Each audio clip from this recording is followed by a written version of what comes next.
সম্মান অর্জনের উপায় কি কি?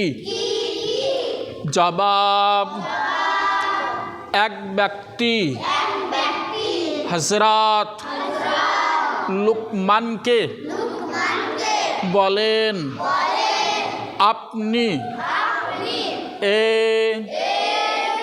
মর্যাদা কিভাবে লাভ করলেন যে সকলে আপনার প্রতি সম্মান প্রদর্শন করে এবং আপনার বাণী শোনার জন্য দূর দূরান্ত থেকে এসে জমায়েত হয়?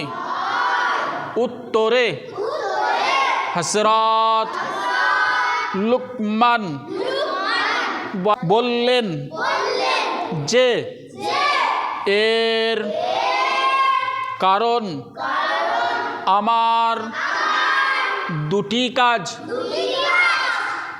এক নাম্বার, সর্বদা সত্য বলা।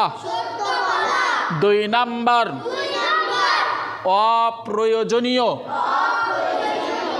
কথাবার্তা পরিহার করা। তাহলে এক নাম্বারে সর্বদা সত্য কথা বলা, দুই নাম্বারে অপ্রয়োজনীয় কথাবার্তা না বলা।